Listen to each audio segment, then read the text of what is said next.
Shalom, Canada. Yahweh Shabbat Thumb. Priest and Officer YAHANNA and the Commanding General YAHANNA. We are the Israelite School of Universal Practical Knowledge, started out of 1 West, 125th Street, Harlem, New York.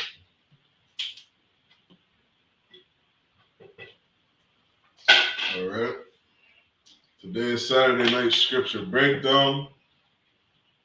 All right, it's a mandatory class for Blacks, Hispanics, and Native Americans who are in Canada. If you want to be in the school, definitely be at this class every Saturday from 8 till 10 p.m. All right.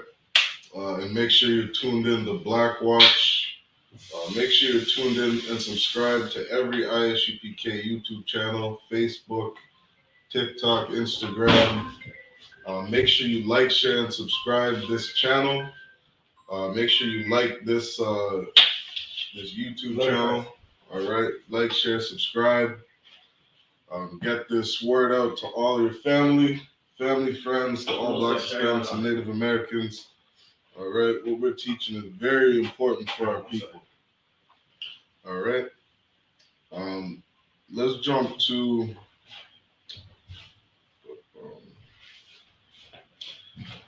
the book of Deuteronomy. All right. If you got any questions, you can type your questions in the chat. All right, we're gonna start off. We'll just jump into some scriptures.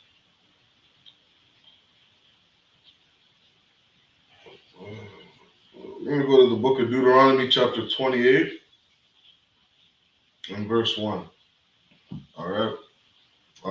The book of Deuteronomy, right, has a lot of laws, statutes, and commandments that were written down, recorded from the scribes, right? The scribes of Moses, writing down what the Most High wanted them to write down.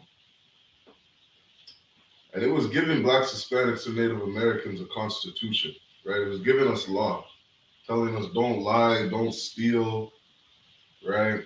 Not to rape a woman. These are different laws that you find in the land, right? Just like the government of Canada, they tell you that you can't steal, right? You can't steal, you can't kill. If you do these things, there's punishments for that, all right? And it's no different from what we find in the Bible. It's no different from what we find in the book of Leviticus, the book of Numbers, the book of Deuteronomy, right? The book of Exodus. These are different laws that were given to govern a nation of people. And what Blacks, Hispanics, and Native Americans are missing today are morals. We're missing a moral compass to guide us and to dictate to us how we should live our lives, right? A lot of us look to Christianity, look to Islam, right? Look to these different spiritual leaders, right, for guidance on how we should live this life, who we should marry, the jobs we should take, right? How to deal with friends and family. And as you can see the condition of our people today, clearly all these different institutions have failed us, right?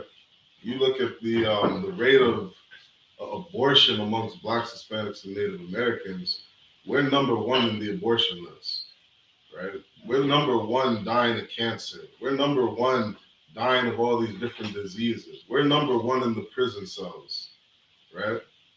This is the condition of Blacks, Hispanics, and Native Americans, right? You look at our marriages falling apart. And the reason these things happen is because we have a lack of morals, right? We have a lack of principles. We have a lack of integrity, right, amongst our people, right? One of those things plaguing our community is all the abuse on drugs, right? All these different brothers and sisters out here smoking weed, brothers and sisters shooting up, right? Brothers and sisters shooting up on all these different drugs, addicted to coke. And these things are absolutely plaguing our community and destroying our community, right? You look at how many Black men were locked up and put in these prison cells over selling weed, right? Selling weed, doing weed, right? It was like damn near, like brothers had a damn near a skill right? Damn near, what's the word I'm looking for? Down to like a science, right? On how to smoke weed, how to hide your weed. Today, people are just doing it out in the open, right? A couple of years ago, the government of Canada legalizes weed, right? And it's like the amount of hell that blacks, Hispanics, and Native Americans had to go through, right, over this drug is insane, right? Brothers are still locked up to this day over multiple drug possession charges, right? Over just being caught with a bag of weed because you were just released and you're on probation, and because of the oppression that you're in, it's like you look to that weed to try to give you some peace, right? Try to give you something to cope with all the pain that you're dealing with, right, amongst your family, amongst your community. And you go ahead and get yourself caught with that bag of weed, it's like you're sitting in prison now doing more time, right? Because in the government's eyes, they're saying you don't respect the government, right? You don't respect authorities, right? You don't respect the laws of the land. So they got brothers locked up doing damn near life sentences over this drug. And then they turn around and legalize it, right? Why? Because the oppressor's greedy, right? This devil that's over us is greedy as hell, and he found a way that he could make money off this drug. So he legalizes it, right? So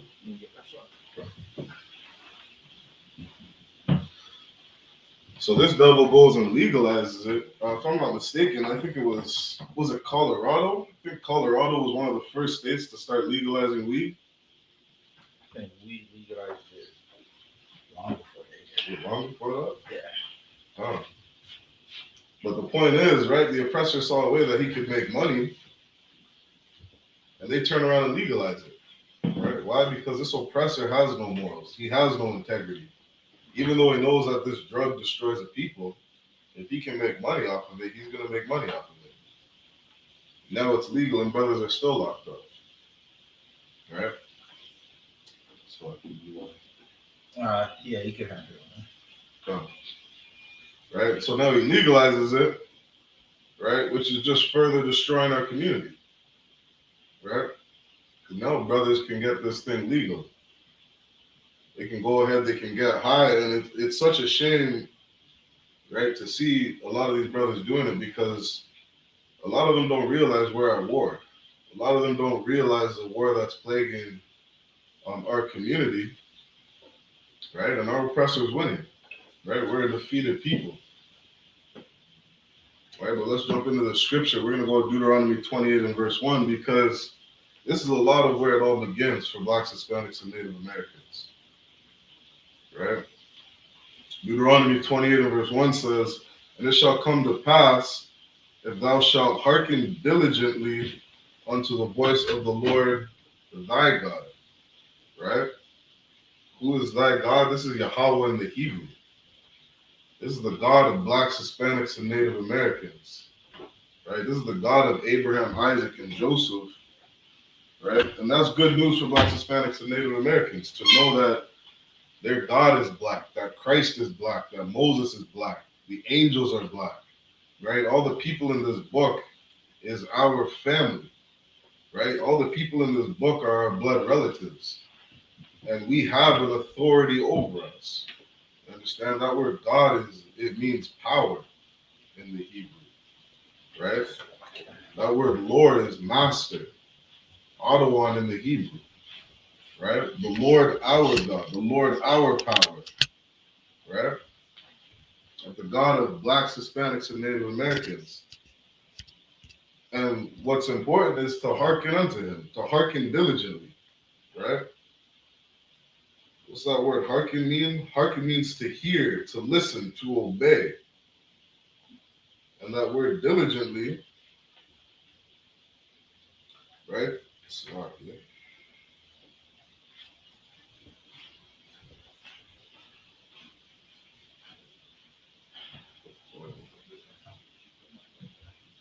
That word diligently, right? The Strong's definition says to hear intelligently, often with implication of attention obedience, certainty, consent, to declare, right? To be diligent, right? To make it your damn job, right? To make it something important, to make it one of the most important things, right? That you can do, right? To be attentive, to listen diligently to the God of Abraham, Isaac, and Jacob, the God of blacks, Hispanics, and Native Americans. All right, you can have it pass over when you're ready. So I'll just finish this verse. Right? It says, to observe and to do all his commandments, which I command thee this day. Right? That's to listen to the Most High. Right? That's to listen to Yahweh. That's to listen to the law, statutes, and commandments that he gave us. Right? He says, don't do drugs. You blacks, Hispanic, and Native American, you got to put down the drugs. Right. Don't be a drug addict. Don't be out there smoking weed. Don't be a thief. Don't be a criminal. Don't be a murderer. Right? Whatever law, statutes, and commandments the Most High gave you, this is something that you got to keep. Right? And if we would do that, right, we would change the condition that we're in. Right? So, with that, I'm going to pass the class over back to the priests and officers about it. Clap it up. All right, so let's get it in. We got another Saturday night scripture breakdown. Hey, Shalom, Yahweh Shema Latham B'Hashem Shai to Sister Nawa and Sister Kala. Right, priest, in the Riser podcast chat, there's a article, right? Give me the last one I shared. That last one, right? So we're gonna talk about it. Let's bring it out because this is something we definitely need to talk about. First, the government terrorized the black community, right? When we are just trying to cope with pain. If you ask many of us why we smoked weed, we'd say we don't know. We have absolutely no idea why we smoked weed because Snoop Dogg made it look cool. Right. So we started smoking weed. The people who owned, now listen, a young man Kanye, he should be in the trooper program, right? But I'm going to tell you what he was trying to say because I'm going to tell you with a seasoned voice, right? He's trying to say there are people, predominantly Jewish, who own the media, right? Such as music, predominantly rap music, right? Predominantly the labels who tell these rappers, listen, if you're going to put out this song, put it out. But the music that they're pushing to us always talks about weed and drugs and whores and murder and genocide. One of the things they actively push is songs about drug use. We have so many rappers who talked about drug use, right? Drug abuse, right? Abusing weed. Weed is, listen, if you got cancer and it's just struggle for you to eat, or you got even MS, some people who got MS, they take the weed oil and they put it in their drink. It calms their body from shaking, but they're not really smoking it, right? You should check your doctor if you need something like that, right?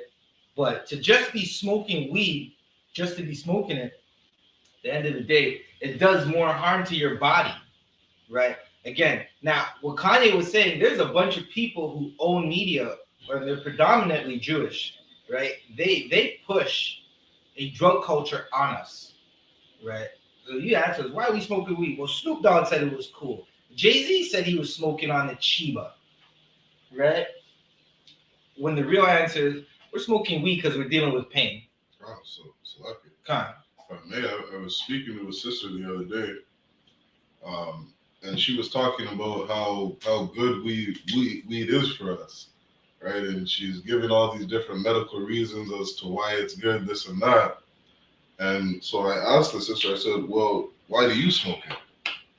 Right? I said, what kind of medical condition do you have? And she looked at me and just said, I hate reality. Nah, listen, that is definitely a medical condition. Reality for black. Now, Salakia, obviously I'm being sarcastic, right?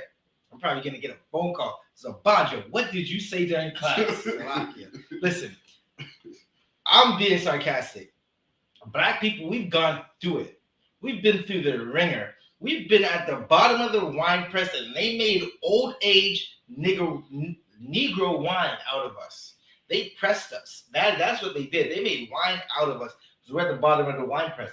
Listen, you go through, I guarantee you right now, someone in Montreal North is smoking weed because they heard shots in their neighborhood 2-3 weeks ago, and they were thinking about their kids were outside. Listen, we were pulling up. There was kids outside, and they started shooting. Someone in Lawrence Heights or Regent Park or any Negro Canada, right? Meaning anywhere where Negroes live. And when I say Negroes, I'm sometimes I just say blacks, but I'm talking about blacks, Hispanics, and Native Americans. Native Americans are black. Hispanics are black to me. According to God, they're black. According to the Bible, they're black. We're the damn near same people. You go up to the reservations and they're getting high. Right. Listen, the reservations is higher than NASA ever thought. NASA said we're going to get to the moon. The reservation said, due to the oppression of the oppressor, we got past the moon. Listen, the Native Americans are so high, they're in another galaxy. They're light years away from us. That's how horrible it is. And we're just trying to cope with the pain. Some of us drink. Listen, me, I like a strong drink. I definitely like a strong drink, right? Some of us smoke weed, and it's horrible. Some of us do heroin, and it's horrible. The oppressor pushed crack cocaine in our community after he gave us heroin to kill the Panthers, right? They pushed crack cocaine in our communities, and they wonder why our children are going so crazy, right? The oppressors actively bring garbage bags full of weed into the jails. In Toronto South right now, you just go to a guard, catch him outside in the parking lot, and say, listen, I'll give you $6,000. You bring 2 no-frills bags full of whatever, right? And whatever could be a knife. It could be some alcohol. It could be some pills. More than likely, there's pills in it. More than likely, there's a whole pound compressed to look like the size of a fist, right? And this is what's happening, right? So we got some articles we're going to go into because the Canadian government, after oppressing blacks, Hispanics, and Native Americans, and after telling them, we're going to lock you up and give you charges, you're only 13 and you got some weed, instead of bringing you to your school to seek counsel or bringing you to your parents to say, hey, he needs some counsel, we're just going to give you a ticket, right? That's what they've done to us, right? So we're going to go into our article because the Canadian government now, they're saying, listen, Uber, not just a car ride, not just a car app. You can't just get McDonald's. Now you can get McDonald's, a little blunt, and a car ride off your phone. And if you think that it's not like, listen, Justin Trudeau said, this is the funniest thing Justin Trudeau said. He said, we're going to legalize weed to kill the black market. Like, my nigga, what the hell are you talking about?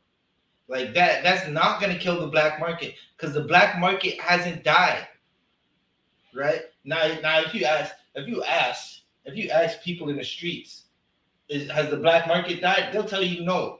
They'll tell you they're not going to dispensaries because dispensaries are selling them bullshit, right? Now, that's not us saying that dispensaries need to start selling better quality. What we're saying is the dispensaries should not even be open. Weed should not be allowed to be smoked in Canada because Officer Shariwan broke this down a while ago, right? And we're going to get into our article. Officer Shariwan broke this down a while ago, right? Weed is playing a role into the psychosis of blacks, Hispanics, and Native Americans. You see them brothers on the metro and the brothers just walking outside and they're bugging out because they're smoking weed, right? Officer Shariwan, what? I gotta ask you a question. So, what do you think the drug of choice was for the? I'm not even gonna ask you a question. I'm just gonna say it like this: every murder in your neighborhood stems from weed. Now, you might not understand what I'm talking about. They weren't killing over weed, but they were smoking weed before they did the murder. Before they shot up your neighborhood, they were smoking weed. This is a guarantee. I bet my rank on it that they were smoking weed before they went and shot up your neighborhood. Before they killed that innocent young child walking down the street or playing in the park, they were smoking weed, right? And Uber Eats is about to deliver all the weed you can order from your thumb, right? You just tap your phone and the weed just shows up at your door. Now you don't gotta go to the projects no more. You don't gotta go to a place where white people used to be like, we gotta go to the projects and get in there and get out quick, right? white people used to be scared to go to the projects unless it was to get their drugs. When they get their drugs, they weren't scared. Listen, that was the one time they felt comfortable. They would walk out. We got the drug money here. No one's bothering them, right? Now they just order it off the Uber. All right, Shaywan, you can read that article. Okay. This is an article from Forbes titled "Uber Eats partners up with Leafly to deliver marijuana in Toronto." Good night. Now the marijuana is getting delivered like pizza. Like pizza. Listen, you could order a large, thin. So like I didn't even order pizza. I be making pizza and putting pineapples all over my pizza. Salakia, Barack. Pineapples all over the pizza. Good night. Right? But listen, Uber is saying, listen, we teamed up with Leafly. Now you can order a pizza. You can get a ride with your pizza. And if you get too high, we'll give you a car ride home. That's what's happening. That's what Uber Eats is saying. Let's keep reading. Okay. Marijuana consumers in Toronto woke up on Monday, October 17, with the opportunity to order marijuana products thanks to a partnership between Uber Eats, the online food ordering delivery platform launched by Uber in 2014, and Leafly. Right. So now you could order marijuana, right? Before, okay, now if you're familiar with Toronto, anybody in Toronto will tell you that's nothing new because their weed man was dropping it off way before, right? They also tell you it's not really that big of a deal because they had Weed Maps, which was an app or a website where you could go and it lists the top 10 weed sellers in your city. Like literally, this is no word of a lie. You go on the website, it has the number one weed deliverer and weed growers and weed sellers in your city. You would call them on this app, and they would come and deliver it to you. But now what Uber is doing is they're going to commercialize it. They're going to make it more widespread. They're going to make it to where it seems cool to order weed off your phone, right? Now this is what's going to happen too, right? There's going to be robberies that are going to happen because of this, right? There's going to be robberies that happen because people are going to, one, use fraud credit cards to order the weed, and two, people are going to see an Uber now and be like, oh, he's delivering something. And the second they realize that it's not food, like you could tell when an Uber has food, right? You know about, they have the hot bag. Now the Uber is going to be walking up to the door with a paper bag or some bag, and you're just going to know it has weed in it. Some young kids are going to jump that Uber. You know why? Because they used to jump the pizza man. They used to rob the KFC man. If you live in the hood, you know that KFC don't even deliver to your neighborhood no more because they're tired of getting robbed. Officer Shariwan. You can keep reading. Okay. According to Leafly, this is the first time a cannabis delivery will be available on a major third-party delivery platform worldwide. And it's going to happen worldwide. You're going to start to see it. Whatever Blacks, Hispanics, and Native Americans are, they're going to be able to deliver weed because they want to make sure you get high. They want you to be high and docile so you're not willing to fight. They want you to forget about all your oppression as you toke away your life. Keep reading. Marijuana consumers over 19 can now place orders from local licensed cannabis retailers. How the hell are you going to know if they're over 19? Like, how are you going to know if they're 19 or over 19 and not? You can just make a fake app. You don't need ID to order for Uber, right? So now are they going to say, oh, you need ID to order for Uber weed? So you just go get a copy of someone's ID, take a picture, boop, bop, bop, and now your profile is their ID. Uber food just drops the food at your door. Is the Uber weed gonna make sure you're the right person? Are they gonna ask you to see the ID before the weed is dropped off? Not likely. They don't got time for that. Uber don't get paid that much. They think Uber gets paid that much. Uber don't get paid that much. They're just gonna get the delivery, get the weed, drop it at the door, and who the hell cares who gets it? Because they don't care. Right? Keep reading. Uber Eats app and have it delivered to their door by the retailer's staff, certified by CanCell, an Ontario-based cannabis retail education program. I'm gonna put you onto something, right? One of the former police chiefs of Toronto, right? He's in the Canadian government right now. Now, I'm gonna blow your mind for a second. The former police chief who was responsible for locking up thousands of brothers. Salaki, can you Google right quick the last two police chiefs and tell me the name, and I'll tell you the name of the former police chief. Right? This is the of Toronto. Right? The former police chief of Toronto, he's in the government, right? He has some, Salaki, I'm gonna just say some BS title, right? But what he's really investing in right now is marijuana. He's invested in marijuana companies. There's one more before Mark Saunders. Go to the police chief before Mark Saunders. You should just be able to type that in, police chief before Mark Saunders. Right? Now, this man, he locked up countless of brothers for weed. He didn't physically put the handcuffs on, but he overseen it because he was the top of the totem pole for police in Toronto. And now he's invested in a company that sells weed.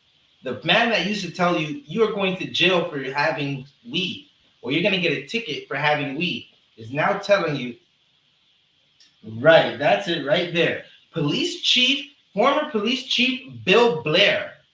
Right now, if you type in Bill Blair and just find out what his position in cabinet is right now, just type Bill Blair position in cabinet and it should pop up. Right? Listen, he invested in marijuana, and good night. It's a horrible thing because the same people who are locking us up and basically telling us that we're criminals if we smoke weed or if we're in possession of weed, right, is now investing in weed because his boss made weed legal. Right? Justin Trudeau made weed legal. The kicker was, if Justin Trudeau didn't make weed legal, he wasn't going to get elected for his first term. Right? He got elected his first term because he promised to legalize weed. He pandered to drug addicts, and that's how he won that election. So that should let you know, majority of Canada is drug addicts. Right? You got it? Sure. President of Payments, Privy Council for Canada, Minister of Emergency Preparedness. There was another role that they gave him, but his roles aren't important. Just know that the former police chief, Bill Blair, is now in the cabinet. He's now a member of parliament, right? He's a member of parliament, and he used to lock people up for weed. You can go back to the article. Let's get back to the article. We'll read that.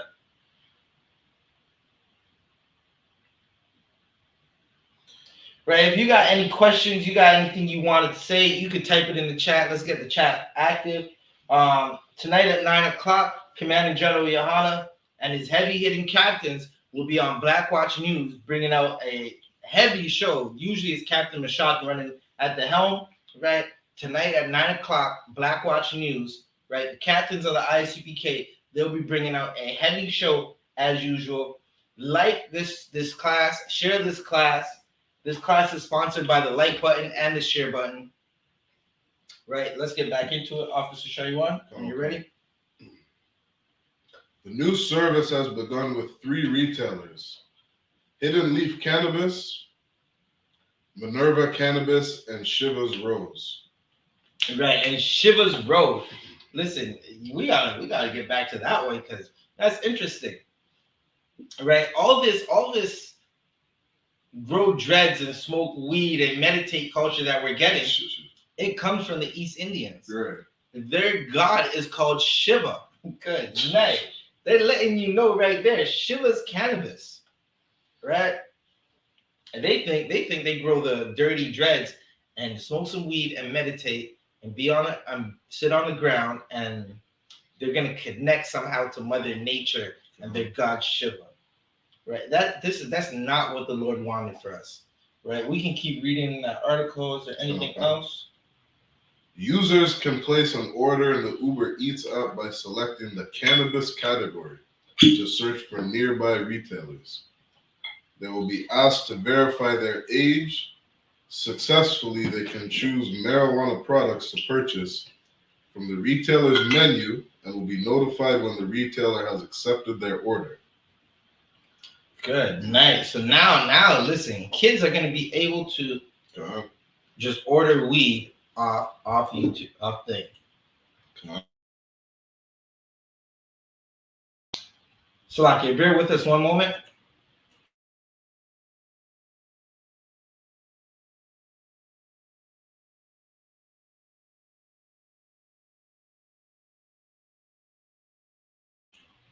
Right, so now they're just going to be able to order off the internet, off their phones, because Uber is going to deliver it. Now, I wonder, will you be able? This is the question I got, right? Will you be able to deliver weed to school zones, like the house that's across the street from the high school? Will they be able to buy weed from Uber Eats, right? And how are they going to know if it's a high schooler buying weed or not? Right? What are their protocols and what are their listen? Because I remember there was a time we were buying Salaki. When I was in high school, I used to buy liquor all the time. Like, what are you talking about? Hey, buddy, can you buy this liquor for me? I'll give you $5, and he would buy the liquor. So what's to stop people from doing that with weed for Uber Eats? Especially at the listen, in my neighborhood right now, there's a school 5 minutes away. I live right across from a dispensary. Right? You can't tell me that kids aren't sending people in to these dispensaries to buy them weed. It's going to be much easier with Uber Eats. Con, you had something? So I was just saying. I remember we used to go to this one man's house. We were 14. We'd go to the man's house. We'd ask him to order some liquor, and we would just offer him, hey, we'll give you a beer. We'll give you 2 beers. You know what I mean? If you could just order this for us. And he would go and order it for us. We would get liquor every single week. Right? We were 14, 15 years old, just drinking in parks and stuff like that. And after about 2 months of doing that, once we knew all the delivery drivers, we would just order straight from them. And they would see us with them all the time. And by that time, they thought we were all of age. They stopped IDing us. Right? They didn't ID us. They didn't ask us our age or anything like that. They just assumed that we were old enough to drink. And so, like, these Uber drivers, you best believe it's going to be the same thing. Right? How many kids are out there with fake IDs? Right? They'll go and spend $100 on a fake ID saying they're 20 years old, born in Flint, Michigan. Right? From living in Flint, Michigan. Right? They flash those cards, say they're of age. There's nothing stopping kids from getting weed. Matter of fact, even when weed was illegal, there was nothing stopping kids from getting weed. Right? What makes you think making it legal and putting some age limit on it is going to stop the youth from being drug addicts? Nothing. Right? I'm going to keep going on the article. It says the user's age will be further verified when the delivery driver arrives. right? And like I was saying earlier, right? There's no way of telling how old these kids are, right? With all the fake IDs out there, and some of these kids, some of these 13-year-old kids, they look like they're damn near 25 years old, Right. right? And so it's like if they could get it once it was illegal, there's nothing stopping them once it's legal, right? And just making all these different forms of ways of getting it to people easier is only going to make it easier for kids to get the weed, right? Right. That's so heavy. All right. Is there anything else in that article we might go to? Right. We definitely got a few articles that we're gonna bring out. This is a good one. Con, you can bring it up. Come. The article goes on to read, in a joint statement, Marissa and Dale Taylor, owners of Hidden Leaf, said that this partnership is a great way to expand their reach and grow their business across the city. Just like the in-store experience, our Can Sell certified delivery staff understand and comply with local regulations around cannabis restrictions, including checking ID. That means kids are definitely going to be buying weed because they've had tobacco restrictions and regulations for years. And I can't count how many Chinese people sold me cigarettes. Right. Listen, I remember I was 16. It was my 16th birthday, and I was buying packs of blunts from the Chinese man in my neighborhood. Right. And he would willingly sell it to me. Right? So that definitely means that kids are going to be buying weed. And listen, you might not want to hear this, right? All you weed smokers out there, that's exactly what they want. They want our children to be smoking weed. So lucky if I could add. Con. Right? Like it just said in the article, they specifically said they want to expand their reach and grow their business. Right? These people are in it for the money. If they can get the money from the kids, you better believe they're getting the money from the kids. They're getting the money from the kids. Yeah. Right? Listen, and the kids are going to be doing the robberies. The kids are going to be knocking knocking upside the head these Uber weed people for the weed, and it's going to be a horrible thing. You're going to see wherever there's this is the next thing. Wherever there's a weed dispensary, the crime rate is up. The crime rate goes up. Right? It just goes hand in hand. The drug use and crime rate go hand in hand. Anything else in there?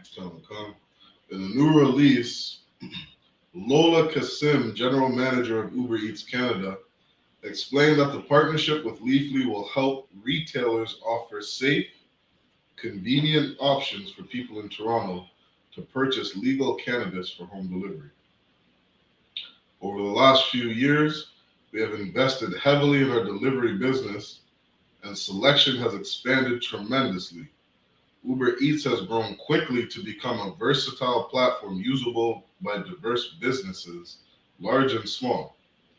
The new delivery service aims to help combat the illegal market and reduce impaired driving. Right. See, this doesn't make sense, right? They keep saying the same thing over and over again. How is delivering weed to someone in their house going to stop illegal driving, right? Meaning impaired driving. Like, okay, so you brought him the weed in his house. So that's what was the measure to make sure he didn't get into his car, right? You delivered him the weed because they were in some park. Now, what stopped him from getting into cars? It doesn't make sense. These people are just giving you anything that sounds good. We're delivering you weed in the park that you're standing in. And now we expect you not to jump in your car and drive off. Salakia, do you know where most people in Toronto smoke weed? I'm gonna see, like, someone in the chat. Let me know if you know where most people in your city smoke weed. Now, this could be Toronto, this could be Montreal, Vancouver, New York, Philadelphia, wherever. Where do most people smoke weed? Is it in their house? Do they smoke weed in a park? Right? Like, where do they smoke weed? I just want to know if anybody knows. Right? I'll give you a second. You can keep reading. Okay. Although marijuana has been legal since 2018, the illegal market still thrives in Canada. Because you can't get rid of a black market. Right? Because this is what happens. Who's going to the weed dispensary when it closes at 10 o'clock? When okay, I'm not gonna take the bus ride to go to the dispensary. When I could just call, yo, Mark. You just call up Mark, right? I tried to use Mark because listen, I didn't want to use just a black name to make it seem like we're the only ones that sell weed. Listen, them white boys got them oppressors. Listen, they got a market. Oppressors sell weed by the pounds. It's blacks, Hispanics, they be nickel and diming, while these oppressors, they got their pounds and the kilos and the metric tons. They got the gym bags. You know the hockey gym bags with the wheels? You think they wheeling around hockey equipment. Yeah, right. Right. There's a pound of Chiba in it.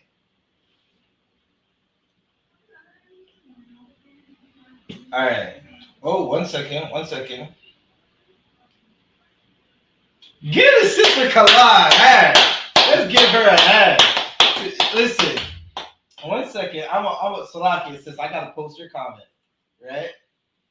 I gotta post a comment. Nowadays, they don't really care. I seen people smoke while driving. Right. Listen, in my city, that's all they do. They smoke while driving. Now all you gotta do is you go call the Uber Eats. They say, okay, we're gonna be here, and you tell them to meet them there, and you meet them at an intersection. They're going to be swapping the weed out the window of the cars at the red light. It's Slovakia. Right? In the house, on the balcony, in front of the building, just about anywhere. Con sis, do what sis. You that first part, you hit it right on the head. They smoke while driving. Do what sis. All right, that's a smart sister. Right? Listen, y'all sisters better get in class. Y'all sisters better get in class. Right? But that's where they're smoking the weed. Just about anywhere. Right? And a lot of times they smoke while driving. A lot of times people don't even want to drive unless they're smoking. I don't understand that fact. It's like let's drive. No, I gotta roll up. And it's like, all right, well smoke right now before you drive. No, I gotta smoke while I'm driving. It's like, what the hell? Listen, I had a brother in the world, right? And this is when I was coming into the truth. He wanted to smoke everywhere. Right. And I'm like, all right, we're going, let's go to the restaurant and get something to eat and get some drinks at the bar. He's like, yeah, but we gotta smoke first. I'm like, my nigga, I'm not gonna be smoking no more. I'm trying to quit. Like, what's wrong with you? He's like, nah, we gotta smoke right now. And I'm like, so why don't you just smoke while you're at the restaurant? Nah, I gotta smoke while I'm driving to the restaurant. It's a long drive. My nigga, it's only 10 minutes. It's like, good night. That's how much pain Blacks, Hispanics, and Native Americans deal with, right? But Officer Show you one. If there's nothing else in there, drop that article and go to the first article that I posted. It's locking my phone. Okay. Is it first one? Yeah, first one. Okay. This is a CBC News article titled "Only 484 marijuana pardons have been granted since program started in 2019." They started a program, right? They started a program to grant clemency or grant pardons, right? To people who've been convicted of weed charges, right? In 2019, I started a program too. It was called the Trooper Program. Right? Good night. I studied that Trooper Program. I never looked back. My favorite color is all black. Right? That Trooper Black. That's my favorite color. Right? And I used to be heavy into smoking weed. Right? I started that Trooper Program and I got a pardon from the Most High. He hasn't taken my life yet. Right? Salakia. Canada said they're going to be giving out pardons to people who smoke weed or people who've been convicted of weed charges. Right. This program started in 2019, and in 2019, less than 500 people have been pardoned. Good, nice. Let's find out. This is to let you know, like a lot of brothers and sisters have gone to jail or died over marijuana. You can keep reading. This was posted October 31st, 2021. Right. It's been more than 2 years since the federal government launched a program to offer Canadians with criminal records for simple marijuana possession a fast, free pardon, but only 484 people have been granted one so far. Right. Now this is to let you know they don't give a damn about your pardons. They just want money. They said they were gonna pardon you to make it sound nice, right? They're not doing it, or they would have had it done already. Right. To them, simple marijuana means that, listen, you had less than a couple pounds or maybe less than an ounce, and you were just smoking. They might have charged you with an ounce and said you were selling it, but that was simple to them, so they're going to pardon you now, because how can they look at you and judge you for selling an ounce of weed when they sell metric tons? The oppressor, he controls the weed market. Excuse me. And he sells metric tons of weed right now. Just walk 10 minutes in Toronto, any direction, and you're going to see a weed dispensary. I guarantee you, you can't walk 10 minutes in Toronto in any direction without seeing a weed dispensary. Right. It's everywhere. Like one of the spot by my house, they got a whole sign that you can see from blocks away that says they sell weed. Right. You got commercials. Listen, I just went to Mississauga. I was in an intersection at a black part of Mississauga, and I hopped out the car. I'm looking prissy. I got my fringes on. I'm looking just like this. Me and Officer Chardon, we had boots on the ground. We're handing out flyers and waking up brothers and sisters and letting them know about the prison program. Right, the same jails that house the brothers that have been convicted and locked up because of weed. We're in those prisons trying to wake them up. Right. We hopped out the car. Brother said, you want kush? Looked at him, my nigga, I'm not a drug dealer. I don't smoke drugs. What is wrong with you? And he was taken aback. Like I said something about his mother. Because he wasn't used to hearing that we're not supposed to smoke weed. Right? The next man tried to sell me some more weed. And he said, listen, you want some weed? Nah, man, listen, when they do the drive-bys, it's because of the weed. Right? He said, yeah, but listen, it's because I'm from Jamaica where the weed is all right, and up here it's different. So you're trying to sell me the different weed. Like, what the hell? What's wrong with him? Right? He's trying to sell me the bad shit. Good night. That's to let you know they don't care. Let's get into this article. Critics of the system say the low number of pardons applied for and granted proves the program is unfair to the people affected most, and that a blanket expungement of criminal records should take place. According to figures provided by the Parole Board of Canada, 780 people applied for a pardon between August 1st, 2019 and October 1st, 2021. Of those applications, 484 were granted and 3 were discontinued. The PBC said that 288 applications were returned due to ineligibility or incompleteness, and 5 more applications are still being reviewed. The government initially estimated that about 10,000 Canadians would be eligible for the pardons, known as record suspensions. PBC spokesperson said the number of applications might be lower than expected for a number of reasons. Some applications might have cannabis-related charges other than simple possession, she said. Individuals with simple possession of cannabis convictions might also have other convictions such as theft or mischief. which would make them ineligible for a cannabis record suspension. Now listen to the game. Did y'all hear that game? Right, that was a slick game being played on you. Right, listen, we can't give you a pardon for just weed, because while you were smoking weed, you were breaking into a car. Right, you broke into the car, and we just happened to find a gram, so we charge you with that too. Right, you should have threw that gram away, but because you broke into the car, or because you got weed, right? You had weed in your house, and you were also selling crack and had a gun. Listen, the gun and the crack said we can't pardon the weed. I thought y'all were just pardoning the weed. They're not doing that because they don't care about doing that.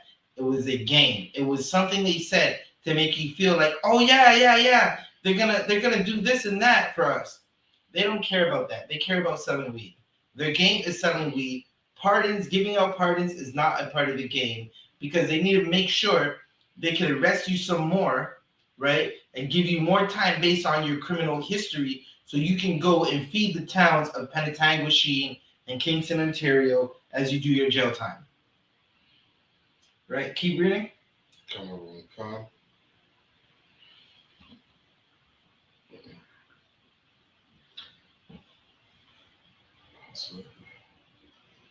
The Liberal government passed a law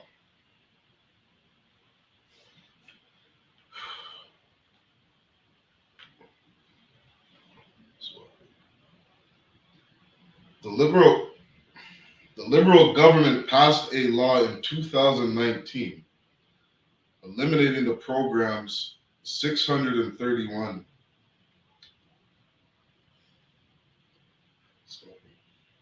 You know what I read? Yeah, if you could.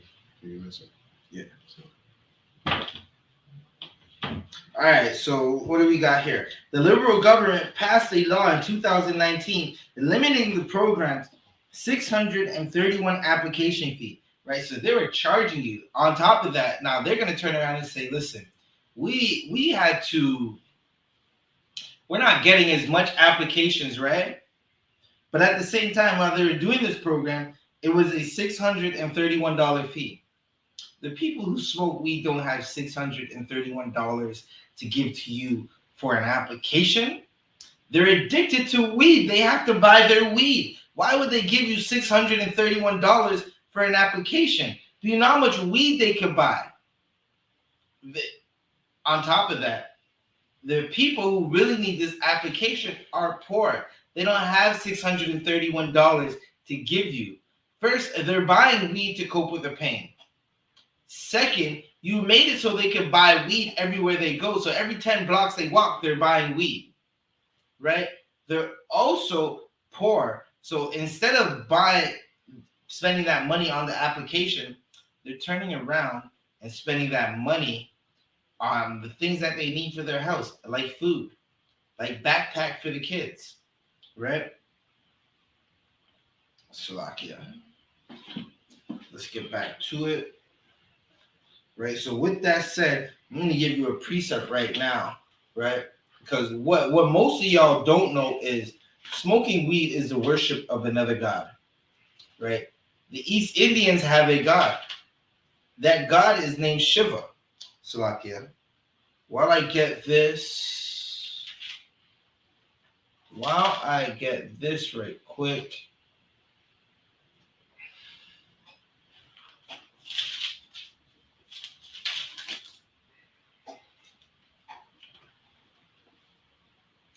Right.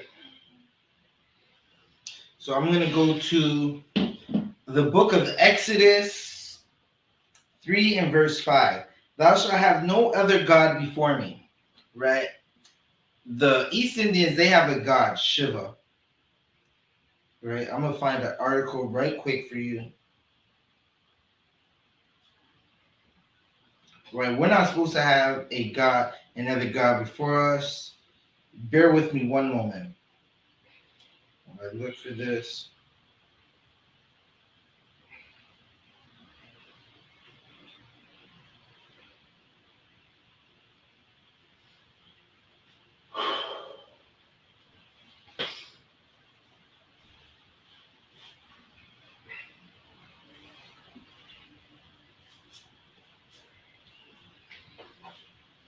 Give me 1 second. I'm gonna pull it up right now. Right. So the East Indians, they have a god that likes weed, and you're wondering why I just said smoking weed is the worship of another god. So I'm gonna find it for you right now.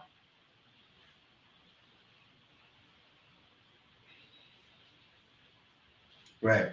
Shiva is a god who likes marijuana. So do many of his followers. Good night. Now listen, I'm just breaking it down, man. I'm just telling you the truth. Shiva is a god who likes marijuana. 1 second. Let me jump down into this article, right? My God said, "Thou shalt have no other gods before me."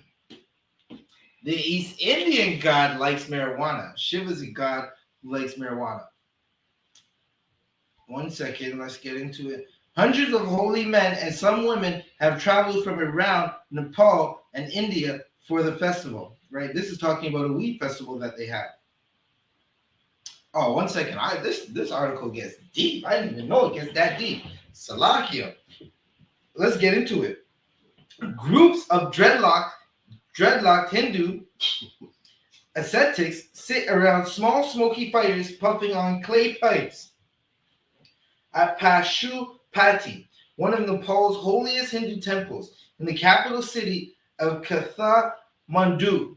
Hundreds of holy men and some women have traveled from around Nepal and India for the festival. They spend the days before the holiday alternately praying and lounging to prepare to commune with Shiva. Now they smoke weed and think they're talking to their god. When you're talking to a demon, that demon's telling you to smoke that weed. They also smoke hashish. Marijuana mingles with bonfires are both symbols of the religious devotion. Shiva, it's believed, used marijuana both to relax. Good night. You ever ask a weed smoker why they smoking weed? I'm trying to meditate. them Salakia. Listen, my brothers and sisters, man, y'all just love so much stuff that goes against the Most High. Rasta say meditation. Listen, I used to remember this joke. I'm not gonna tell it, but the Rasta would be like, "It's meditation, a sensation." Salakia. Yo, Mark. That's when they call the drug dealer, right? So they can get the weed, right? Shiva is believed to use marijuana both to relax and focus better for meditation. And there you have it, right? Listen, you smoking weed, you're worshiping another god. That's not the God of our fathers, and you wonder why we're in such a horrible condition right now. All right. So let's see. I'm gonna get back to this article. Where's the other article?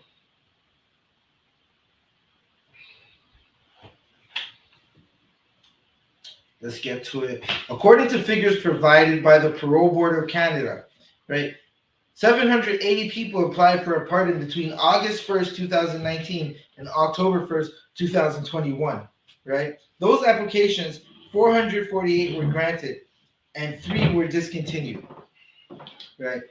The PDC said that 288 applications returned due to ineligibility or incompleteness, and 5 more applications are still being reviewed. The government initially estimated that about 10,000 Canadians would be eligible for pardons. Good night. Did you hear that number? 10,000. Now, listen, we're going to have to study that number some more, because now we need to find out, of that 10,000, who are Blacks, Hispanics, and Native Americans?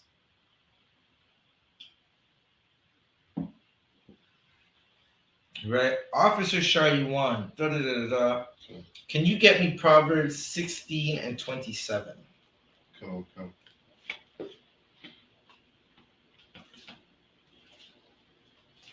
Right. We got to go to Proverbs 16 and 27.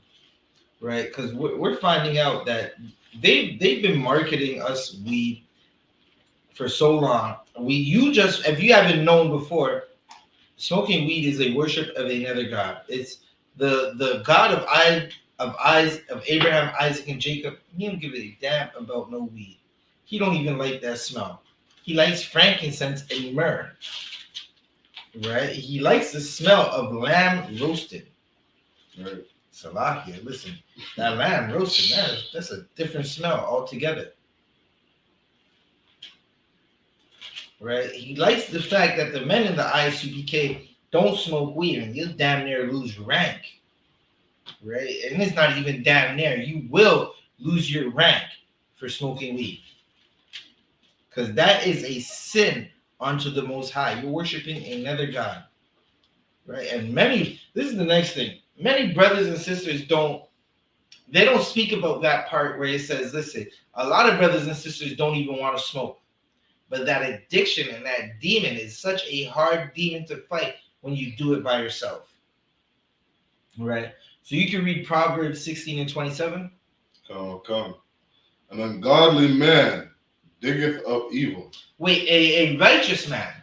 An ungodly man. A man who's strong in his faith. An ungodly man. Right? A man that worships Shiva. An ungodly man. A man that says Rastafari and smokes all the weed and tells you it's a sensation and it's how he meditates with the earth. He's ungodly. He doesn't know his culture. He doesn't know that that's not his culture. He believes the Ethiopians are his God. And then they go to Ethiopia and they get treated horribly. Because Ethiopians don't give a damn about no niggas from no islands. Right? Keep reading. An ungodly man diggeth up evil. They diggeth up evil. Listen, all you weed smokers, tell me how you get the weed out the earth. What's the process and what do you have to do? Officer Shaw, you want to keep breaking that down? Officer Shaw? Okay. And in his lips there is a burning fire. Understand? An ungodly man digs up weed out of the earth and smokes it. Right? It is that simple. Right? That's in the Bible. I never heard a Christian pastor bring that up before. Right? And to all you people out there saying that, oh, weed is from the earth, thinking it's good for you. Well, yeah, everything that we see is from the earth. Right? But you don't get a fish out the sea, roll it up in a spliff and start smoking it. You don't pull broccoli out of the ground. You don't pull vegetables out of the ground. Right? You don't light an apple on fire and start smoking it just because it's from the earth, right? That's nonsense. Right. Right. And Salakia, not to cut you off, but that's so heavy because remember today we asked the second brother who tried to sell us weed. That's like you still trying to sell us that weed? Listen, we're not smoking. I asked him, what about broccoli? He said, well, broccoli was made, man made that, so I can't smoke it. So I said, what about grass? Right, the grass. He can't tell me that man made the grass now. He said, boy, that's not what it is though. Like he basically said, listen, I'm not smoking grass because grass is not gonna get me high. In layman's terms, that's what he said. I'll just show you why. You can continue. Come. Right? It says, and in his lips there is a burning fire. Right? This is a brother or sister, right? Who digs up these different things from the earth and smokes it. Right? This is what the Bible is talking about. The Bible is talking about smoking weed. Right? It's telling you that it's ungodly. It's evil. It hurts you. It's not good for you. You understand? And this is why it's so important, like the Bible says, to honor the physician, to go to them and ask them, like, what is good for me? Speak to a professional, right? Don't speak to somebody who watched YouTube videos for the last 3 years about why weed is so good for you, right? Go to your doctor and ask them, what's the best medication for me to take? And a lot of that medication, it's not meant to take forever. You take it because you need it until you're better, right? Right. And of course, there's some diseases out there that you got to live with, right? And if your doctor prescribes something for you, take the medicine, right? Take the medication that you need, right? But to dig up weed out of the earth and start smoking it, that's an ungodly man. That's a person that doesn't value their temple. That's right. A person. No, continue. So that's a person who doesn't value their temple, right? And like the Most High said, one of the greatest commandments is to love your neighbor as yourself, right? You gotta love yourself if you're gonna love your people. That Salakia, that just reminded me of the brother that was trying to sell us weed earlier today, right? I can't make this up. The brother said, I said, do you know that everyone who beats shots in Mississauga, in the city that we're in, they smoke weed first, right? He said, nah. But before I even said that, I said, if you love your brothers and sisters, you wouldn't be trying to sell them weed. He's like, what are you talking about? Weed is what's calming them down. So I said, you hate all the shootings going on in Mississauga right now, right? He said, yeah. I said, well, listen, before they do the drive-bys and kill somebody, what do you think they're smoking? I told him it's weed. He said, nah. That's not it, because he wants to sell his weed. Listen, I've never seen weed sold so vigorously as I seen today. Right? Listen, they had their pre-rolls ready. They had a whole dispensary in Mississauga, and black men standing out the dispensary like workers trying to sell you weed. When black men are supposed to be the kings, the princes of the earth, they're supposed to be. Listen, weed made us so weak. It's just nobody wants to fight for what's right no more. Nobody wants to fight for domination. Listen, that's what we do. And here we fight for domination. I don't want to be subjected to my oppressors no more.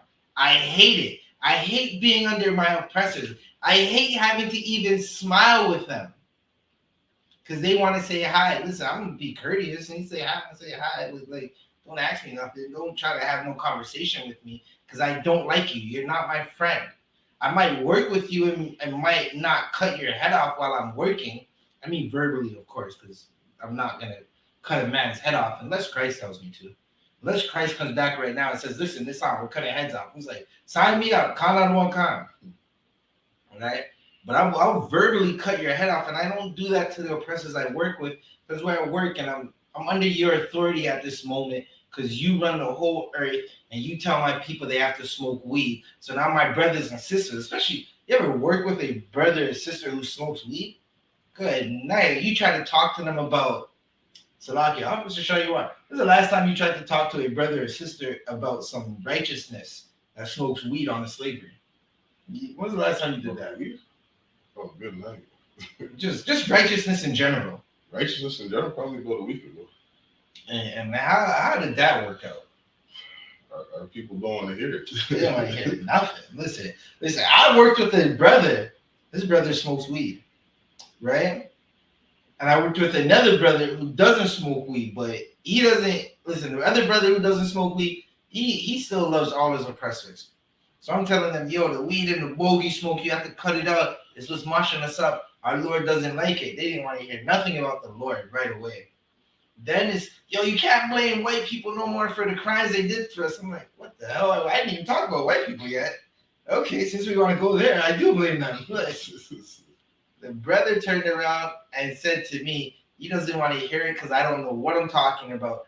A week or two later, the brother came to me and said, yo, that heathen. He didn't say heathen, but he said the person's nation.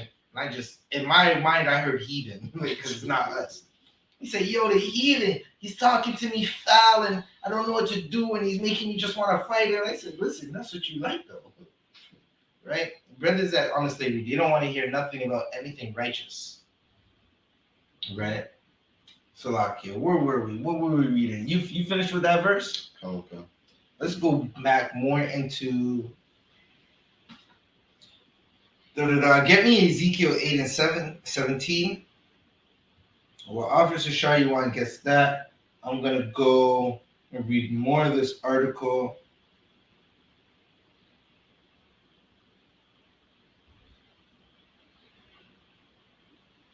Okay, so individuals with simple possession of cannabis convictions might also have other convictions, such as theft or mischief, which would make them ineligible for cannabis. One second. So it's confusing right now, right? So are you saying that only if you have marijuana as your only charge on your record, you can get the marijuana taken off. But if you have theft and robbery, we can't get marijuana taken off. Right now, that says two things to me. Well, that says one thing to me in general. They want to keep the marijuana on your record for when you go break into the next house, so they can say, "Listen, Your Honor, he was smoking weed. That's what he does. He smokes weed and he breaks into houses, right? Or right now he's broken into a car. Before he was breaking into houses, and before that he used to smoke weed." So they're gonna go into the courts and make the weed seem like it's bad to the judge or to the jury, right? So if weed is bad, right? And if weed is bad and you can't, it's not good to smoke weed because it's gonna make you break into houses and cars. Why are you selling it to us? Why are you in the ghettos and why are you in the major cities telling blacks, Hispanics, and Native Americans they can smoke weed, right? And again, everywhere you go, every 100 meters in Toronto, there's some type of dispensary or some ad or some sticker talking about weed. But if you have mischief or robbery on your criminal record, you can't get rid of your weed conviction.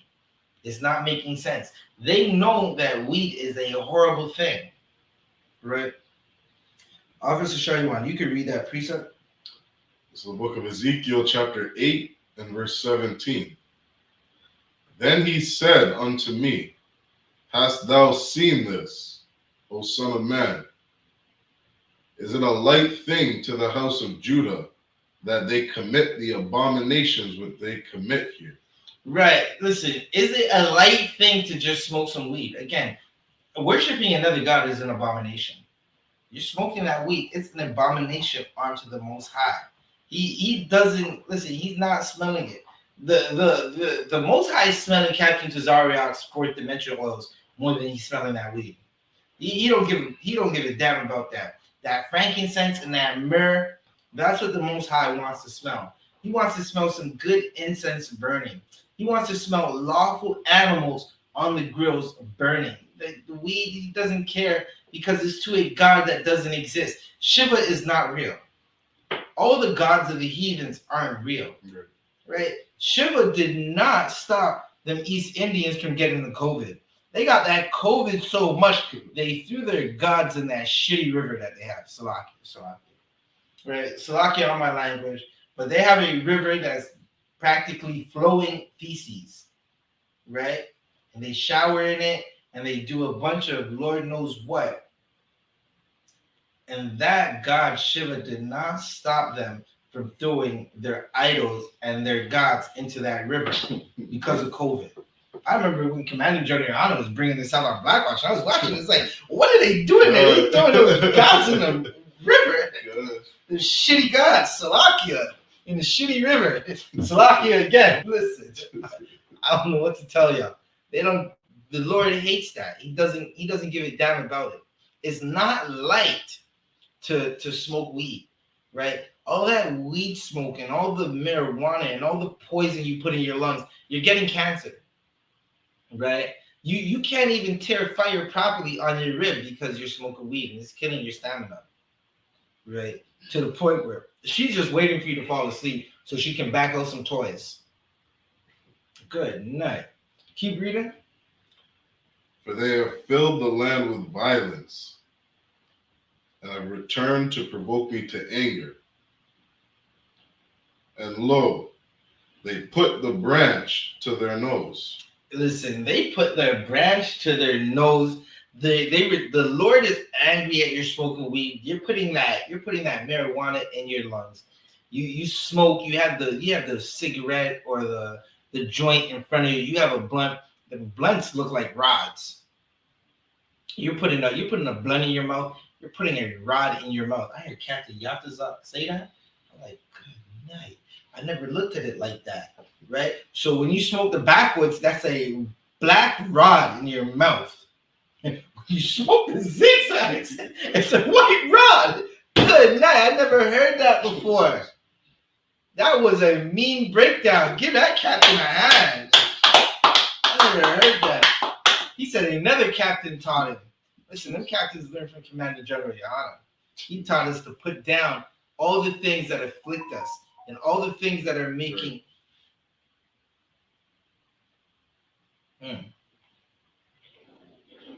He taught Salakia. Take the class for a second. Come on, come.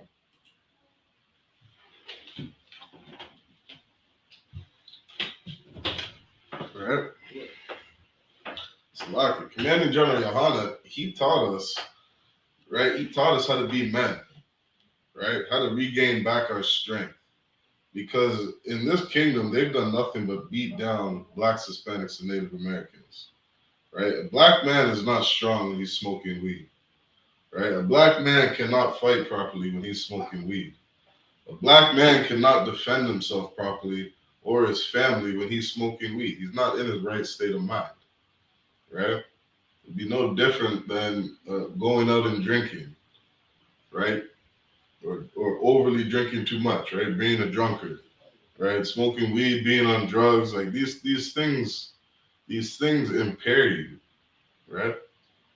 Right? And the government of Canada understands that. That's why they tell you you can't smoke weed and drive, right? They have heavy fines for it because they understand that you can't control the wheel properly smoking weed.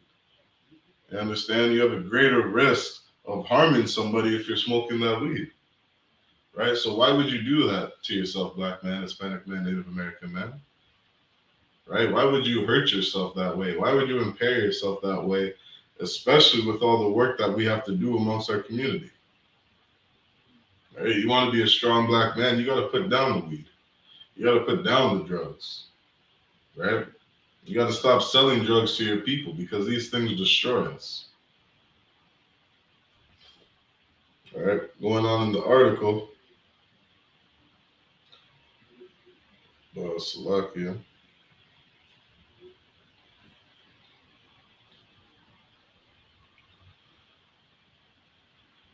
Going on in the article, it says a cumbersome process. Patricia Erickson, a professor of criminology and drug policy expert at the University of Toronto, said applying for the pardon is difficult and has discouraged many people. Right? The process has become costly, cumbersome, and requires a lot of form filling that not everyone can negotiate, she said. A blanket pardon is the only thing that would have any real impact. Right? So you mean to tell me that you have to pay, right? You have to pay to file all this paperwork, right? Do you know how hard it is for a person in jail to make money, right? Unless you got some family on the outside helping you, right? Or you're doing something that you shouldn't be doing. Like it's hard to, right? It's hard to come up with this money and pay your different lawyer fees and filing fees, right? All your court fees and stuff like that, right? These things are expensive. And these are things that are heavily stopping our people from getting these pardons, right? If the government turned around and legalized marijuana, right, they need to drop all the charges and release those people, right? Point blank, period. Right? If you were incarcerated because you had some kind of thing with marijuana, you were caught selling marijuana, whatever it may be, like they need to just turn around and drop all these charges, right? Not put you through some process, a filing process where you got to dot all your I's, cross all your T's, right? Because as it's shown, they were expecting over 10,000 people to be released, right? 10,000 Canadians should be released.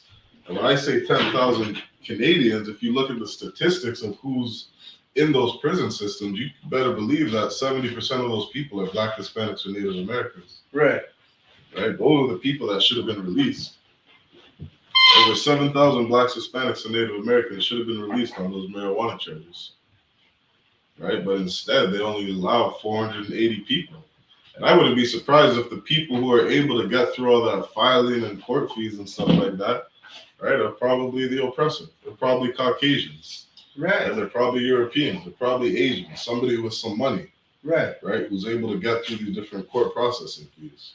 Right, because again, Black people don't have money to be spending on a court situation that might not even go through. right? They gotta turn around and feed their children. They gotta go and they gotta make sure the rent's paid, right? A lot of times you're not going to. A lot of times you're not going to. Blacks, Hispanics, and Native Americans, they're not going to have the money to take care of court fees or even have the time to take off of work. We're in such a slavery where we gotta just to take time off work. It's a horrible thing, right? Because you take 1 day off work and now listen, some of the food that was in your fridge last week might not be in your food next week, might not be in your fridge next week because we took 1 day off work. That's just how it works. So Larky, if Con. I could read the next paragraph. Read, Con, you go ahead. It says NDPMP Don Davies said that the cumbersome nature of the process to apply for a record suspension is daunting the people who need it most. The people who need pardons, particularly from pot charges, are typically the least able to access that process. Right, and they made sure that didn't happen for the first year and a half because you had to pay $631. Listen, you asked me for $631 right now. I'm gonna look at you like you told me fighting words. Like, what are you talking about? 600? That's a quarter of my rent right now. What are we talking about? Right? They don't want to hear that. They're just gonna say, listen, I was surviving with this weed charge before. I'm just gonna keep surviving now. Right? Were you able to finish that precept from earlier? Con. Let's get more into it. Here, I got another one for you. Right? Bring me to Exodus 22 and 18. Right? Is there anything else in that article? So if I could read just the last sentence. Con. You read that last sentence, I'll get the precept lined up for you. So it says, they are the most marginalized Canadians. Young people, indigenous people, and people of color. Wait, read that again. Come. Read it from just a little more up, Come. so they can get the full grasp of what you're saying. It says the people who need pardons, particularly from pot charges, are typically the least able to access that process. They are the most marginalized Canadians, who are young people, indigenous people, and people of color. Now they expect who on the reservations got time to go listen. Even if there is work on the reservations, you think they have time to take a day off and go figure out how to go get a pardon for some weed? Right? They've been surviving with the weed charge for the last 20, 30 years. Because Justin Trudeau says he's legalizing weed now, and you could possibly get a pardon as long as your weed charge is just a weed charge, right? There's nobody who has just a weed charge. So this was a trick from the get-go. From out the gate, it was a trick. They did not want you to get that pardon, right? What they want you to do is to think you're going to get a pardon, give them some money, then you can't get the pardon. Do you even get the money back? Right? You spent this money to figure out if you can get a pardon, and now you can't get the pardon. Do you even get the money back? Right? They want you to commit more crime, get more high. Listen, you're poor and broke, and you don't have the money, and your neighborhoods are in shambles, and there's cocaine and gunshots shooting off in your neighborhood. Smoke this weed and deal with your depression. Use the weed as your depression, as a way to deal with your depression. And when you think about that money, just go commit some more crimes. We'll bring up the fact that you smoke weed, and we'll give you more time. And as you get more time, you'll have to just go work in one of the factories in the jails, right? And help feed this town, because that's what they really want, right? If they wanted to crush the black market, right, they would do what they did in COVID. They shut down the borders. They would go and find a way to get rid of all the weed plants, right? It's extremely possible. They don't want to do that. right? What they want to do is send people to jail and make it seem like they give a damn about blacks, Hispanics, and Native Americans. Right. Right. Can you read, Baba Kashar, read this right here? Where were we? Slovakia. 1 second, I gotta find it. Read, what is it? Exodus 22 and 18. Come. Thou shalt not suffer a witch to live. Right. What is a witch? A witch is a drug dealer, right? The person who's telling you to think about it. Now, people find it hard to believe that weed or marijuana is a drug when it is a drug. It keeps brothers and sisters addicted, right? To a point where, have you been around a heavy weed smoker? What is the first thing they do when they wake up? Have you ever been around a heavy weed smoker? The first thing they do is they look at the ashtray. This is literally the first thing they do. They look. I'm not even sure what that is, right? So they look at the ashtray, right? And before the ashtray, they're thinking about, where's the weed? Can they roll up? Right? So now they're thinking about, where's the weed? Can we roll up? All right, I'm about to roll up. I didn't even brush my teeth yet. That's what weed smokers think about. Right? Read that precept again. Come. Thou shalt not suffer a witch to live. A witch sells a man a drug or some potion or some type of herb or elixir that has him totally dependent on that witch. That's what your weed man does. He sells you the weed and he says, you want the best cautious, the best high grade, it's gonna help you X, Y, and Z, right? Then the next day you go back and you go check him again and again and again and again. And within 6 months, you gave that weed man $10,000. I bet you didn't know you had $10,000. Just go add up all the weed blunts or the weed roaches in your ashtray. I guarantee you, it probably reaches $20,000. It probably reaches a small business that you could have started 15 years ago if you weren't smoking all those pounds of weed that you did in the last 15 years. We suffer a witch not to live because weed is killing our community. The drug dealing is absolutely horrible in our community. It's destroying us left, right, and center. Right? You can keep what's left in that article. Is there anything else? Awesome. Come on. It says John Struthers, president of Criminal Lawyer Association, agrees. He said that criminals related to cannabis should be erased in a blanket fashion. Now listen, y'all might not know who John Struthers is, right? John Struthers, you ever heard gangster rap in Toronto? That's the name they talk about. He's the guy. He's the man who's getting us. I'm not even gonna say us, but when I say us, it's because we're blacks, Hispanics, and Native American, right? He's the person that if you have money, you can pay him to defend you. And listen, he's a man in the courts that 8 times out of 10 he's getting you off your charges or getting you to the lightest possible sentence, right? But let's hear what he had to say. He said that crimes related to cannabis should be erased in a blanket fashion, as was done for people with records related to acts of homosexuality. Oh, wait. Read that part again. He said that crimes related to cannabis should be erased in a blanket fashion, as was done for people with records related to acts of homosexuality. Right. So now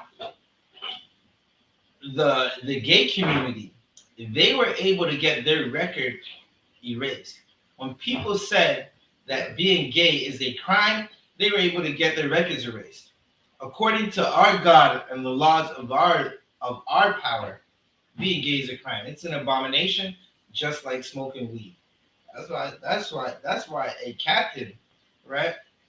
And I believe it was Captain Nashak who told Captain Yatazak this, right? You smoke that weed, that blunt in your mouth is a rod. It's the same charge according to the Most High. It's abomination. It's the worship of another God. And if you're black, Hispanic, and Native American, and you worship another God, it's damn near like being gay. Right. It's the same thing. It's killing our community. Weed is killing our community, just like being gay is killing our community. Do you know how many brothers have died, literally died, because of a weed sale gone wrong? Right? How much weed has to be on the table to take a brother's life? You want to go rob him for some weed. So it's like, yo, we got to go rob him for some weed. But if we do it and he finds out it's us, he might want to get some get back. Right? So we got to take his life because he had a pound of weed. Now in Canada, a pound of weed, listen, in Canada, you go kick over a rock somewhere on Queen Street and you'll find a pound of weed. And it means it's relatively cheap. In Canada, a pound of weed is regularly cheap. It's only about $1,000, right? To a drug dealer, $1,000 ain't money. It's chump change, right? In America, a pound of weed, good. Nah, I can only imagine how expensive a pound of weed in America is, right? They make that the end all be all to take a brother's life.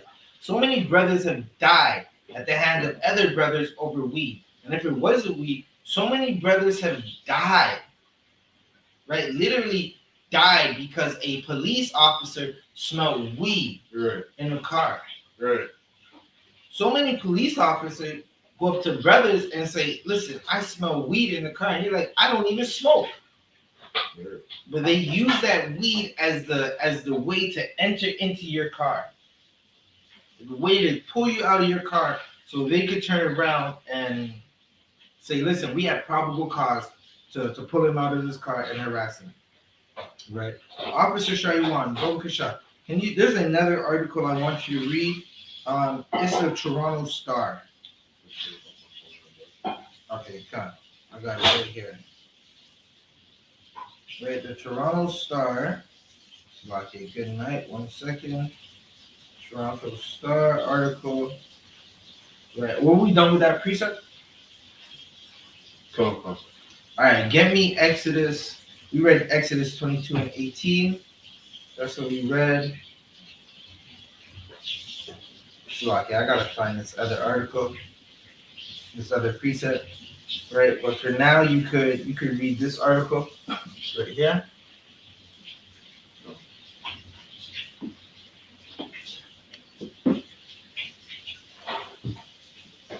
This is an article from the Toronto Star. It says hundreds of thousands of Canadians could see their drug possessions records disappear. Canadians with criminal records for drug possession will see them effectively vanish within 2 years after the government's criminal justice reform bill becomes law. A move that could affect hundreds of thousands of people. Criminal records can prevent people from getting jobs, volunteer opportunities, housing, and hinder their ability to travel. The automatic sequestration of drug possession records was made possible due to a new Democratic Party amendment to Bill C-5 and accepted by the government. I said we need a better bill. Highest on my list was trying to get rid of criminal records for simple possession, said NDP Justice critic Randall Garrison. All right, you could drop that article, right? It's just another group trying to get rid of weed. You could drop that article, right? We're gonna get some precepts out right quick. If this is anything you want to add, Officer Shariwan, you could definitely chime in. Right? Salakia. Can you get us give me Lamentations 4 and 17? Right, there's something I'm looking for in there.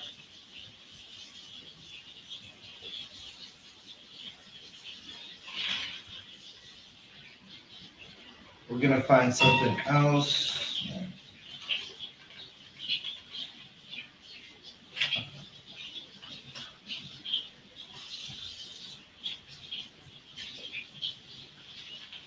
Slovakia. I'm looking for another precept right quick. Bear with me.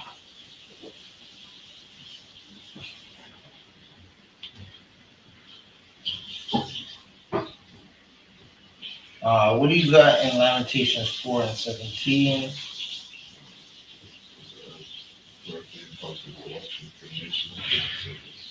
Look for its snares.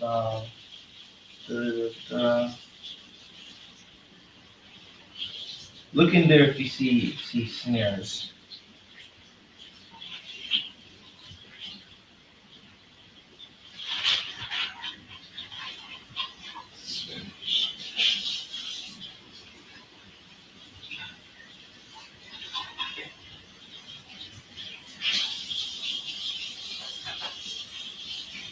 Okay, drop that. Get me Psalms 8. You found it?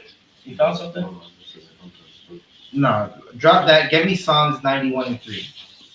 Right. Because listen, we got every heathen nation around and about us telling us that we gotta smoke weed. You got Chinese people selling us loose cigarettes. You got in the States, listen, the tribe of Judah and the northern kingdom, they're going through it. They're in neighborhoods where the Arabs, right? The Ishmaelites are selling them heroin, right? They're selling them all types of drugs, all types of weeds. You go into any convenience store in Canada right now, and you're gonna see glass pipes. Listen, I seen the brother Blueface. The brother Blueface, right? He was smoking out of a glass pipe, and I said, "Good night." Is this nigga smoking crack now? It makes sense why his rib is punching them all in the face, right? And someone else, right? They put me onto another side of it. They said, listen, they had something called glass blunts. I'm like, what the hell is a glass blunt? Listen, a blunt, listen, when I grew up, a blunt was a cigar that they put weed in. Now they're saying glass blunts. I said, that's a crack pipe. Y'all call it glass blunts. That's not a blunt, that's a crack pipe. Y'all are smoking weed out of crack pipes. Blueface is going to be smoking crack soon if he's not already doing it. It's just, it is what it is. Now you go into convenience stores, the heathens sell us all types of weed paraphernalia. Before you had to go to a weed paraphernalia store, right? That was licensed to sell bonds. Now they just listen, it's right in the open. They have a whole glass case and shelf, and it's like a shelf that's made out of glass. It has weed pipes, it has grinders, it has Bob Marley, the white man, the oppressor, right? Because Bob Marley, his father is an oppressor. He's the seed of his father. It has Bob Marley zigzags and a bunch of rolling papers, right? A bunch of just weed paraphernalia. They got something. I seen this the other day. They got something that it looks like a can, and you smoke and blow the smoke, the exhaled smoke into the can, and it's supposed to filter it so it doesn't smell like weed. They're coming up with a bunch of things to make weed smoking easier for Blacks, Hispanics, and Native Americans. And guess, nah, you gotta check this out, right? This is how you know the heathens hate Blacks, Hispanics, and Native Americans.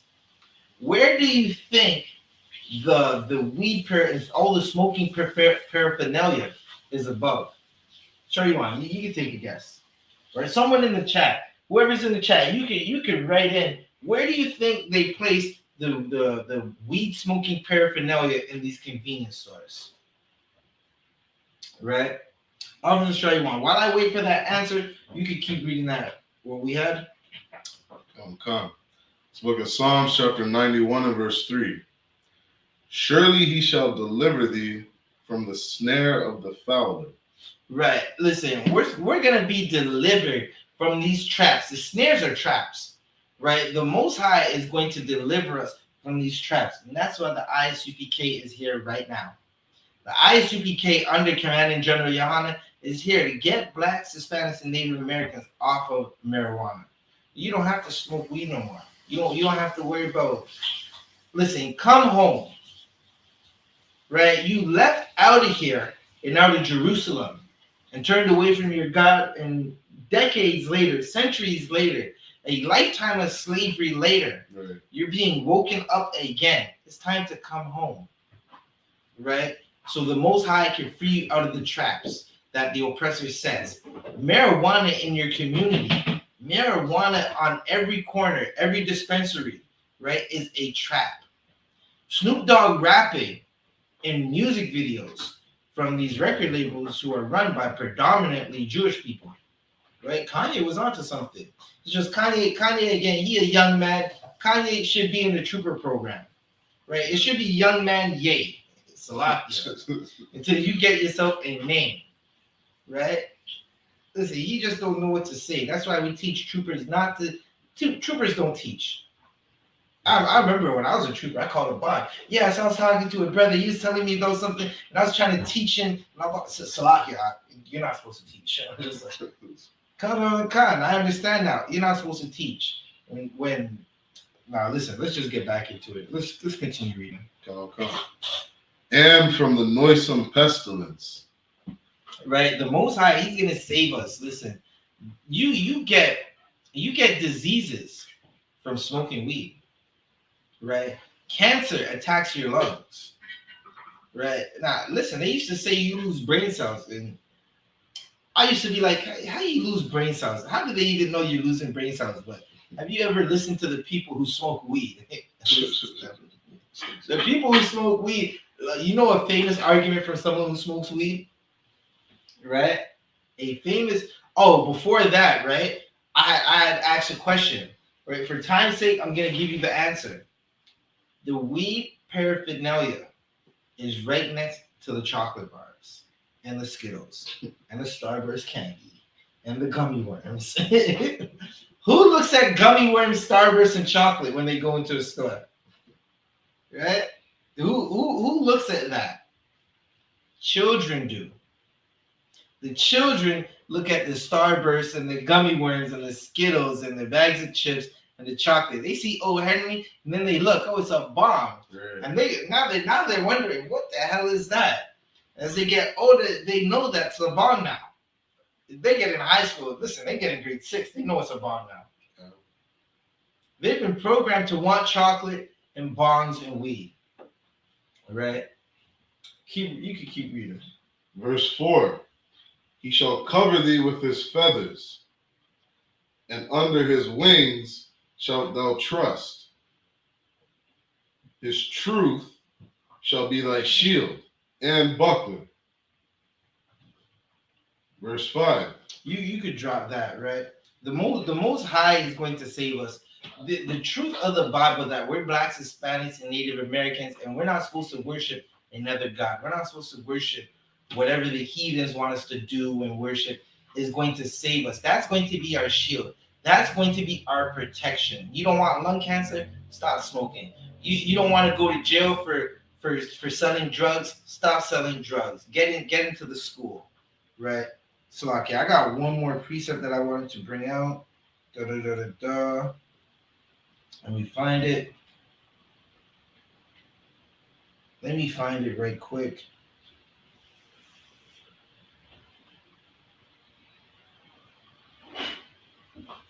Right, Officer Shaywan.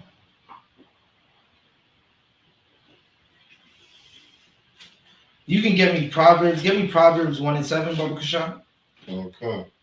Right. Listen, it's time that we come back. We need to fear God.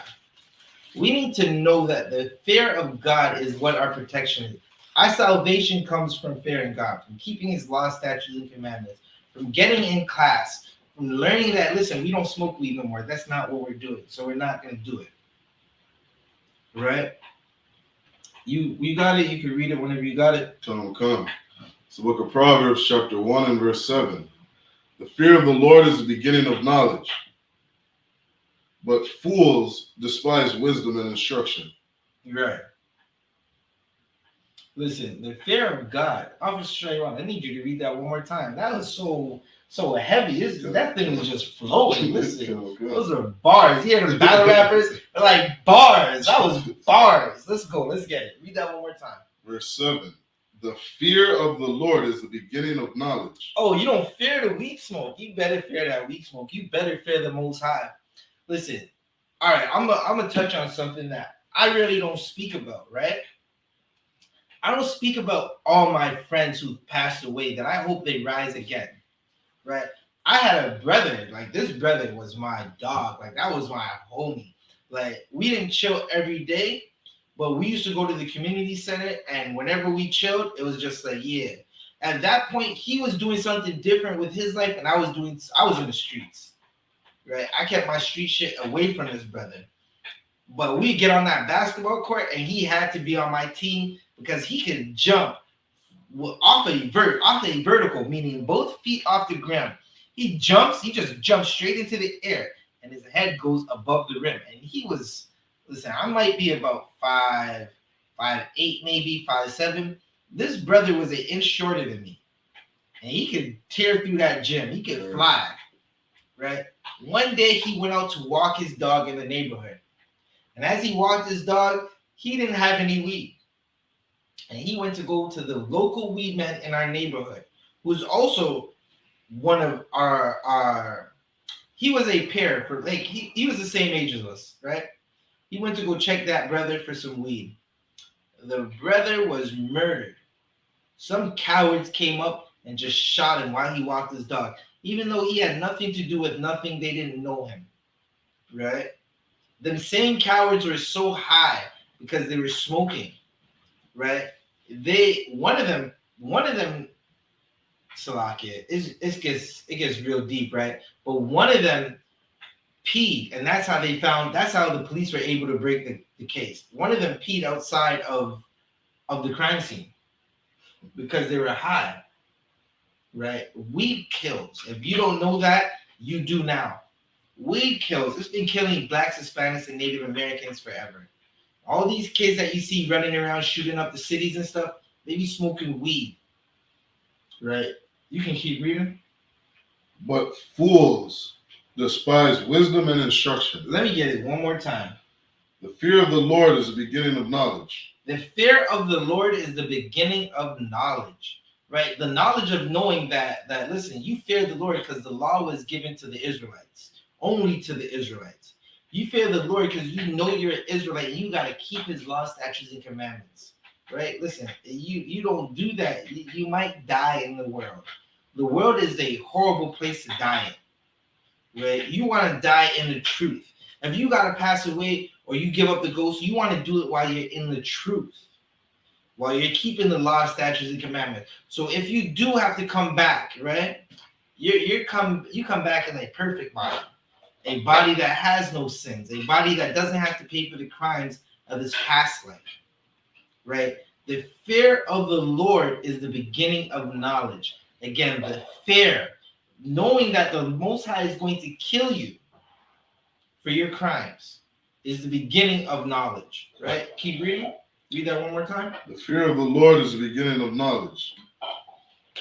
But fools despise wisdom and instruction. A fool despises wisdom and instruction, right? Meaning, I'm instructing you right now. Stop smoking that damn weed. A fool is gonna look at me and say, "What the hell is this brother talking about?" Right. We told brothers earlier today. Listen, y'all should stop selling this weed out here. You might die. The Lord be with you. I hope you wake up in time. Some of them heard us. A one brother, he was chilling in an all white Benz. Like, yeah, I made it. Listen, it's gonna go bad for that brother if they don't stop doing what they're doing. Right? I'm gonna put you on to another thing. Y'all think y'all got your little mini drug cartels and you want to be like the oppressor. You want to be mobbed up like him. What the oppressor knows is they tap cars now. It's not just your phone being tapped. They put bugs in your car. And if it's not a physical bug they're putting in your car, they're getting through the computer in your car, right? The fear of the Most High is the beginning of knowledge, and the fool despises wisdom. So with that said, we're going to bring a wrap to this class, right? I'm going to read the security, Officer Shaywan. You can read the security announcements. I'm going to hand this class over to Officer Shaywan, Right, and then we're gonna say a prayer as well. Right. Clap it up. There, you stand in the middle of the podium.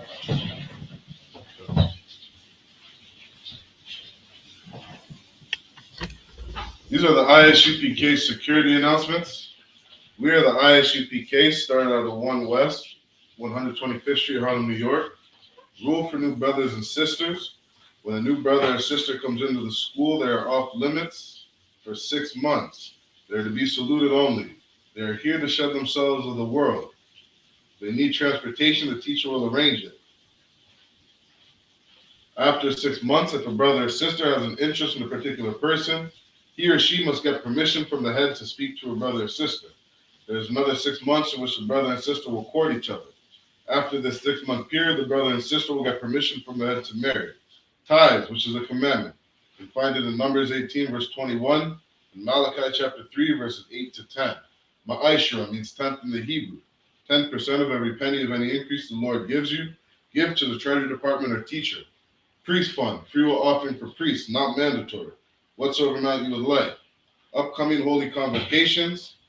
We have the Feast of Dedication, also known as Hanukkah in the Hebrew, which is on the 25th day of the 9th month by the space of 8 days, which will be Thursday, the 7th of December, 2023.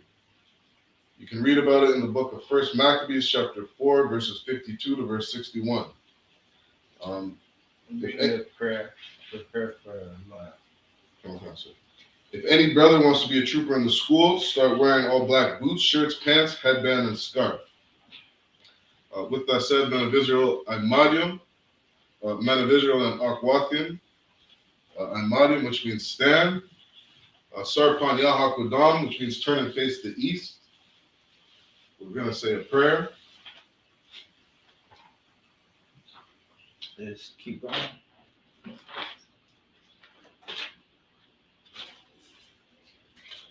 This is the bless Israel prayer.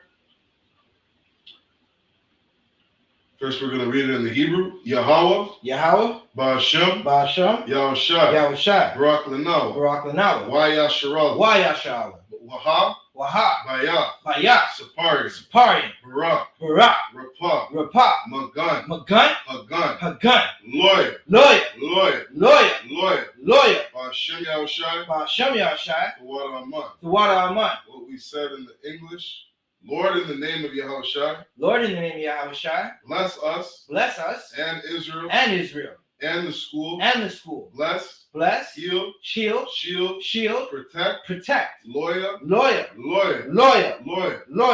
name of Yahushai, thank you, so be it. Men of Israel, Sar, we're going to give one courtesy salute to the brothers and then a courtesy salute to the sisters. Men of Israel, Imagine Shabbat, Imagine, Barak, Yahweh Shabbat, Yad Yamatah, which means hands down. Sar, turn and face the sisters. We're going to give a courtesy salute to the sisters. Men of Israel, Imagine Shabbat, Imagine, Barak, Yahweh Shema Lathan Ba'ashem Yahushai. Yahweh, Shema, Alathan, Ba'ashem, Yahushai. Yad Yamatah, which means hands down. Class dismissed.